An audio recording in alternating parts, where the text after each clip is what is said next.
Ya, puji Tuhan, Shalom, Bapak Ibu sidang Tuhan yang kami kasih. Kita akan mendengarkan firman Tuhan, bila kebenaran firman Tuhan itu membukakan rahasia yang benar untuk kehidupan kita melangkah lebih jauh lagi bersama Tuhan. Sebelum itu kita akan berdoa. Kami bersyukur Bapak, waktu yang Kau berikan buat kami pada hari ini, Roh Kudus Kau tolong berikan kami pengertian yang jelas, supaya langkah-langkah kami ada satu ketetapan dari Engkau. Kami percaya Tuhan sudah tolong buat kami semua. Terpujilah Tuhan, di dalam nama Tuhan kami bersyukur. Haleluya, amin. Puji Tuhan, jemaat Tuhan dan Bapak Gembala, Bapak Pendeta Sudarso, terima kasih untuk waktu yang sudah Kau berikan pada malam ini. Mari kita akan dengarkan firman Tuhan, apa yang Tuhan katakan dalam pribadi kita. Mari kita dengarkan dan kita lakukan. Bapak Ibu sidang Tuhan yang kami kasih, keadaan sekarang, keadaan pandemik, tetapi satu hal percayalah, Tuhan tetap beserta kita. Penyertaannya itu tidak 1 minggu, tidak 2 minggu atau setahun, tetapi penyertaan Tuhan itu kekal. Asal kita hidup benar di hadapan Tuhan, mau sungguh-sungguh merenungkan firman Tuhan siang dan malam. Di dalam pandemik ini kita diuji, kita ditampi, sampai di mana pengirian kita kepada Tuhan. Apakah kita di saat ada pandemi ini kita sembunyi atau kita lari? Oh tidak, kita tetap bisa tampil. Kita tetap bisa tampil. Kita tetap bisa merasakan kuasa urapan dari Tuhan. Karena kuasa urapan dari Tuhan itulah yang sanggup membentengi kehidupan kita dan sanggup kita bisa melangkah dan kita bisa membuka rahasia-rahasia itu, karena Tuhan yang memberikan satu ketentuan yang terbaik buat kita. Pada malam ini saudara kasih Tuhan, ayo kita mau belajar kembali firman Tuhan. Kita lihat di dalam Injil Lukas pasal yang ke-18 ayat yang pertama sampai yang ke-8. Kita akan baca terlebih dahulu ayat yang pertama. Injil Lukas pasal 18 ayat yang pertama saya bacakan. Yesus mengatakan suatu perumpamaan kepada mereka untuk menegaskan bahwa mereka harus selalu berdoa dengan tidak jemu-jemu. Yesus mengatakan kepada kita semua, firman Tuhan mengingatkan, menegaskan. Arti menegaskan itu suatu peringatan. Jangan lalai, jangan sembarangan. Kita berdoa itu jangan jemu-jemu. Jemu-jemu itu jangan putus-putus. Jangan kita ini lalai atau kita ini mengabaikan tentang doa ini. Firman Tuhan menegaskan supaya setiap di antara kita ini, meskipun saat ini kita ini dalam keadaan pandemik. Pandemik bukan masalah buat kita. Pandemik bukan membuat hancur kehidupan kita, tidak. Memang banyak saudara kita yang pulang ke surga karena pandemik. Itu memang rencana Bapa. Saudara, jangan menghakimi, wah karena dosanya banyak atau tidak. Cara Tuhan memanggil seseorang pulang ke surga karena rumahnya sudah jadi banyak cara. Tetapi yang penting nama kita tertulis di kitab kehidupan surga. Saudara kami Tuhan, di mana Yesus memberikan penegasan buat kita, jangan jemu-jemu berdoa. Artinya jangan putus-putus berdoa. Atau di saat kita butuh tok berdoa, tidak. Tuhan inginkan supaya setiap kita berdoa dengan tidak jemu-jemu, mau dengan rela hati mengerjakannya, melakukannya. Di saat kita berdoa, kita bersyukur kepada Bapa kita di surga. Sampai hari ini Bapak memberikan kesehatan yang terbaik. Bapak Ibu sidang Tuhan yang kami kasihi, di mana Tuhan mengajarkan kepada kita dengan berdoa tidak jemu-jemu itu, supaya di antara kita ada perluasan. Perluasan apa? perluasan hikmat yang dari surga. Bagaimana kita menangkis anak panah si jahat, bagaimana kita membuat satu benteng perlindungan dari perkataan-perkataan si jahat, perkataan cemooh-cemooh. Kita tidak perlu menanggapi. Kebenaran itu sendiri yang memunculkan. Firman Tuhan menegaskan kepada kita, berdoalah dengan tidak jemu-jemu. Kalau kita lihat konteks selanjutnya, ayat kedua dan selanjutnya, ini menceritakan tentang seorang ibu, di mana ayat kedua dikatakan, katanya dalam sebuah kota ada seorang hakim yang tidak takut akan Allah dan tidak menghormati seorang pun. Dan di kota itu ada seorang janda yang selalu datang kepada hakim itu dan berkata, belalah hakku terhadap lawanku. Sebuah kota ada hakim yang bengis, hakim yang jahat. Dikatakan oleh firman Tuhan, dia tidak takut akan Allah dan tidak menghormati satu dengan yang lain. Boleh dikatakan hakim ini jahat, hakim ini bengis, tidak ada peri kemanusiaan. Bapak Ibu sidang Tuhan yang kami kasihi, sebagai seorang anak Tuhan yang berdoanya tidak jemu-jemu, tidak selesai, tetap melakukan kehendak Bapa, bertemu dengan hakim yang jahat, bertemu dengan orang-orang yang bengis. Kalau malam ini Tuhan izinkan kita bertemu dengan Goliat, dengan penghalang-penghalang, penguasa-penguasa, Bapak Ibu sidang Tuhan yang kami kasih, dia Bapak yang baik, pasti diberikannya Roh Penolong, Roh Kudus, memberikan kekuatan, menolong kita, supaya setiap di antara kita bertahan, bisa mengerjakannya, bisa melakukannya. Di ayat yang ketiga dijelaskan bahwa janda ini dikatakan selalu datang.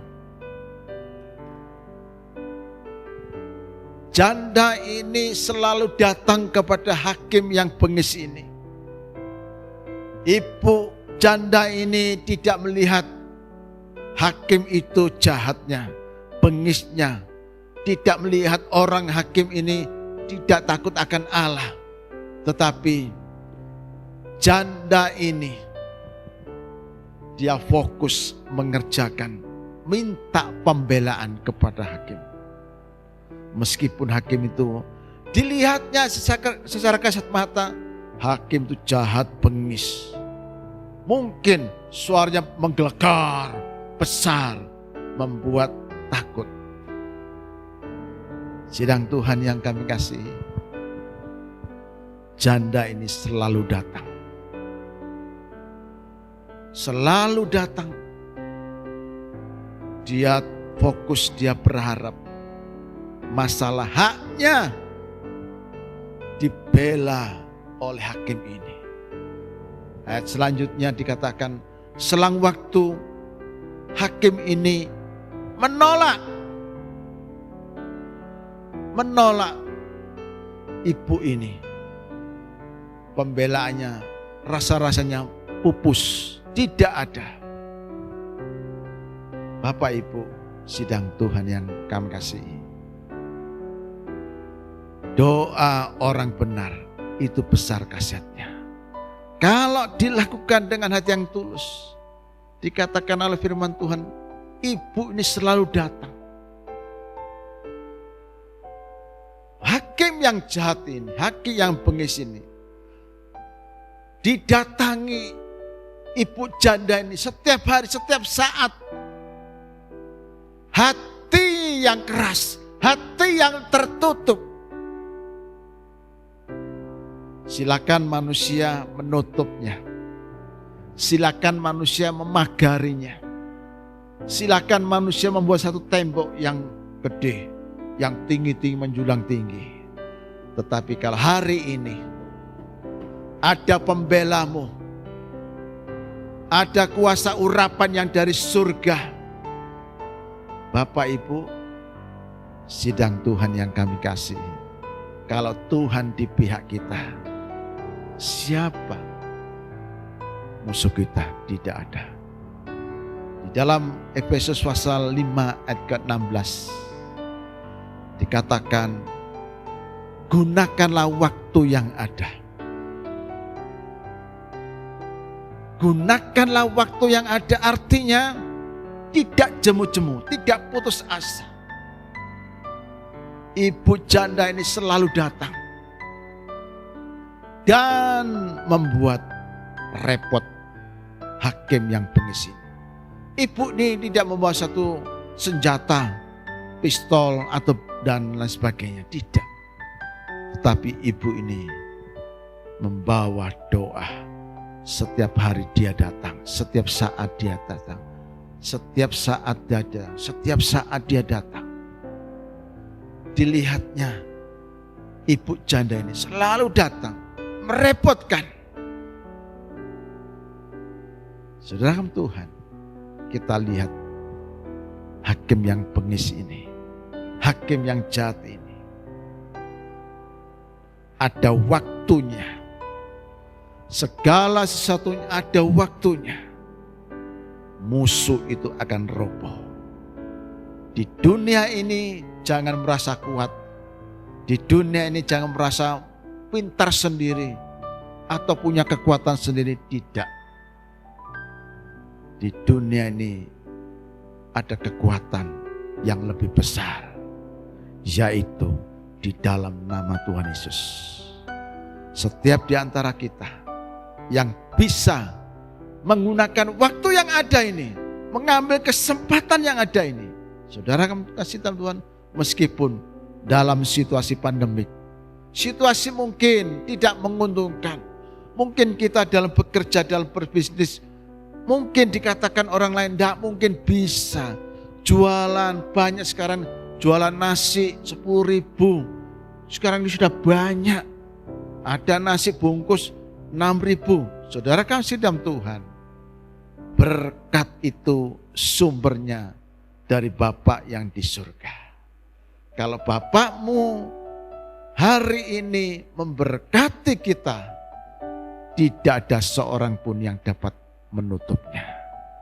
Kita lihat selanjutnya, hakim ini mulai membuka pintu hatinya. Setiap hari hakim ini menengok, dilihatnya ibu janda ini. Setiap hari ditengok ibu janda ini.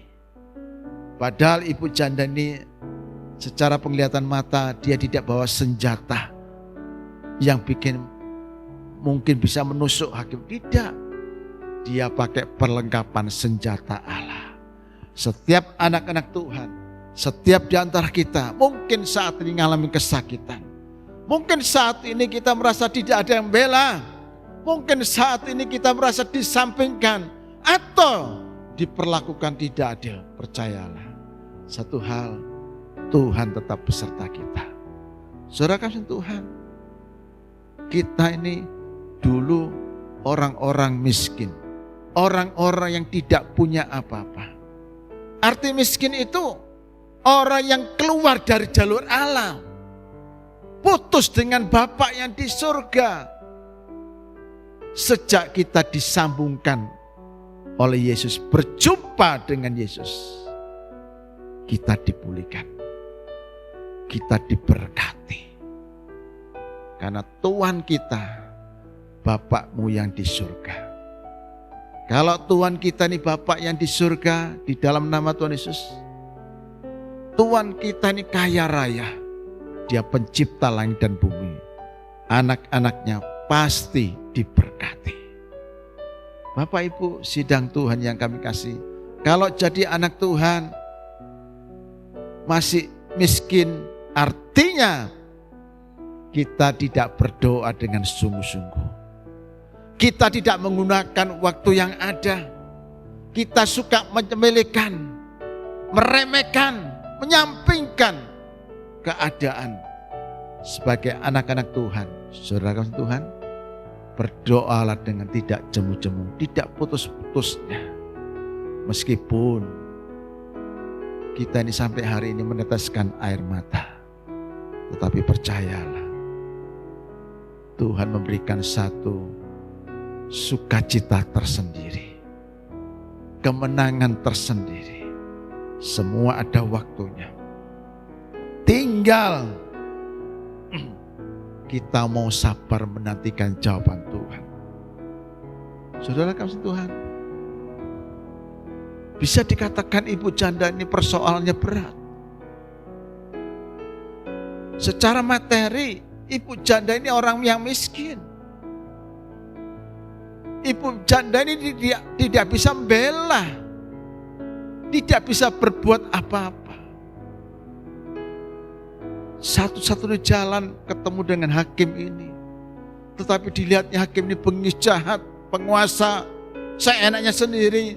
Tetapi imannya, percayanya kepada nama Yesus. Itulah ada satu terobosan-terobosan yang baru. Ada satu pengertian-pengertian yang baru. Di luar nalar kita, terbukalah. Yang dahulu kita tidak mengerti, yang dahulu kita hidup dalam kemiskinan, di bawah garis kemiskinan. Sejak hubungan baik dengan Bapa yang di surga melalui karya Yesus, kita dipulihkan, kita diberkati. Bapak Ibu sidang Tuhan yang kami kasihi, orang percaya satu hal yang bisa beritahu, jangan suka utangan. Utang itu harus dibayar. Saudara, sebisa mungkin kita ini karena makan, untuk perut utang, bikin malu nama Tuhan. Berdoalah dengan tidak jemu-jemu. Berkat itu pasti datang. Saudara kami Tuhan, kalau kita mau usaha, mau melakukannya, pasti Tuhan buka jalan. Selanjutnya Bapak Ibu, hakim ini melihatnya, ibu ini datang terus-menerus. Sudah waktunya Tuhan membuka jalan. Sudah waktunya Bapak memberikan kesempatan buat kita berinovasi, melangkah lebih jauh lagi, mengerjakannya lebih jauh lagi. Saudara kalau kasih Tuhan, dikatakan oleh firman Tuhan, karena ibu ini merepotkan aku. Saudara Tuhan, hakim yang tidak takut akan Allah ini, yang tidak menghormati sesamanya, dia berkata, ibu ini merepotkan aku, bikin susah hati. Sidang Tuhan yang kami kasihi, sentuhan Allah merobohkan segala kebengisan, segala kejahatan. Dan hakim yang jahat ini, dia berkata, aku akan membenarkannya, aku akan membelanya haknya. Hari ini, pembelaan Tuhan akan turun kepada orang-orang yang dikasihinya. Jangan memberontak. Jangan pakai kekuatan sendiri. Tunduklah kepada hadiratnya.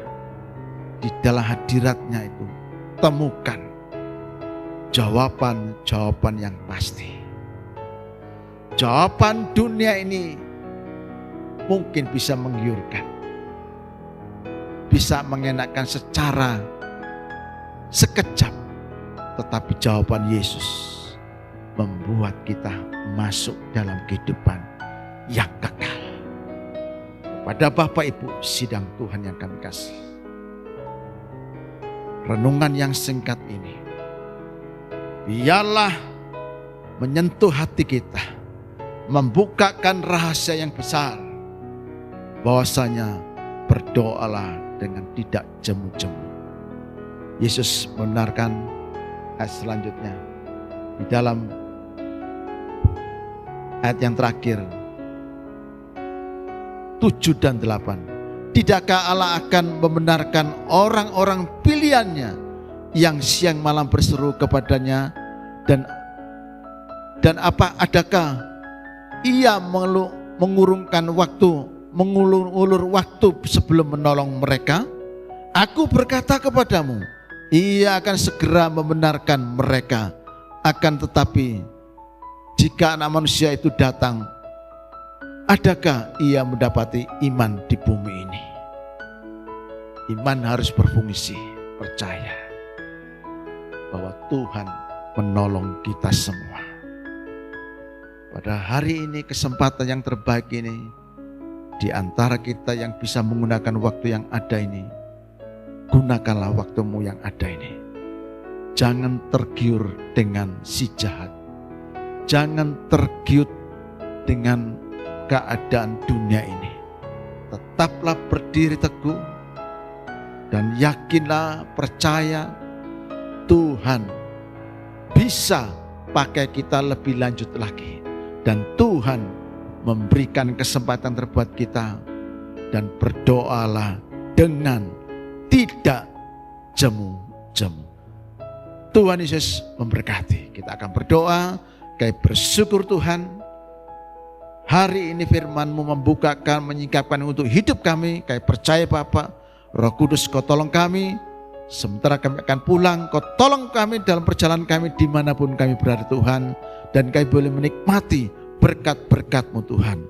Saudara kami yang hari ini yang mengalami kesulitan, Tuhan sudah tolong. Terpujilah Bapa, di dalam nama Tuhan kami bersyukur. Haleluya. Amin. Terima kasih.